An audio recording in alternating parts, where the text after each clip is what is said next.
Hello, I'm Daniel. I wanted to talk to you about a problem that a lot of us have called fixation.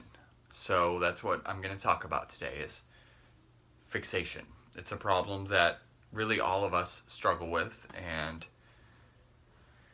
I use the word fixation to represent those times in our lives when we put all of our attention on something and we can't focus on anything else. We can't seem to stop thinking about it. So a big example is if you're worrying and you can't sleep.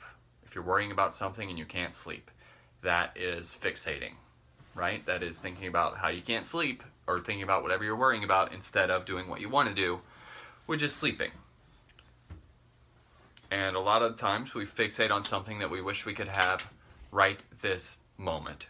Right now we'll fixate on food or money or sex. Those are the biggest examples: food, money, or sex. We just obsess about something that we wish we could have. And sometimes we also fixate on things that we don't want, things we wish we could change. Like, I wish it wasn't so loud in here. I wish there wasn't so much traffic.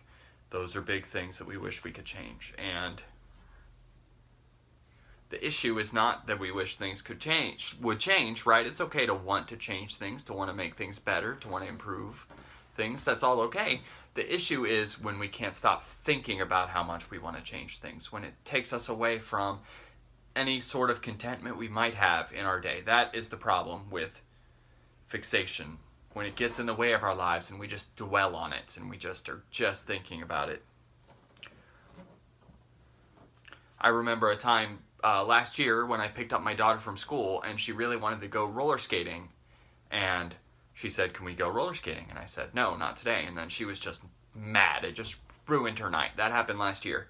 And she tried to just ask me over and over to try to annoy me into letting her roller skate. And it's not because she thought that would work. Annoying me into submission, of course, isn't going to work. It's because she couldn't stop thinking about it. She couldn't think about anything but going roller skating. So in not taking her roller skating, I was doing something to her. And she couldn't stop thinking about it. And so she was fixating. She was obsessed. Here's another example.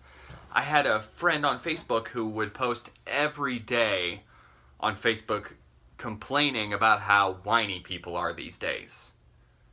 Complaining about how whiny people are these days. And that is a form of fixation too. And of course, what are you doing when you're complaining about how much other people are complaining? That's pretty silly to me. But if you're complaining about something every day, you're fixating, especially if it's something that doesn't affect you. If you're complaining because you don't have enough food on your table every day, that's different. But if you're complaining about what other people are doing, that is heavy, heavy fixation. And it doesn't help you. And that's something I see kind of regularly on the internet. People just complain. They just complain and complain and complain. And they have so many things to complain about, and they just will complain about a lot of the same things over and over. We all fixate on things to a greater or lesser degree, and I think it helps us also to kind of try to understand, to bring awareness to what's happening, especially when we're really worried about something. And we can ask ourselves big questions like, do I need to worry about this?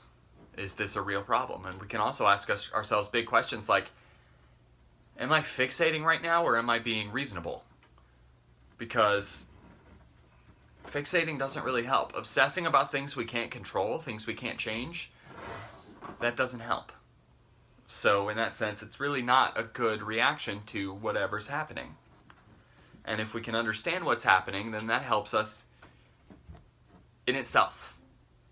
In itself, just knowing what's happening helps us. If we know what things cause us to fixate, what things we obsess over, what things we just really can't let go of, that can help us. And we can learn to cultivate what I call the witness, or the still voice within. It's a voice in the back of our minds that just asks questions like, is what I'm doing helpful to me?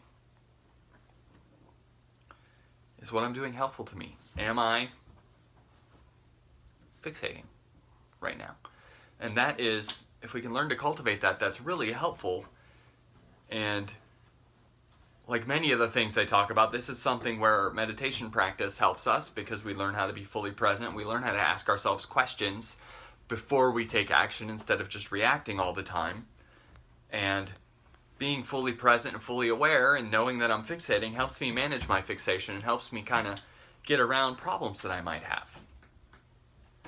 So I want to recommend a practice for you, and that is just at the end of your day, ask yourself, reflect and ask yourself, did I fixate today?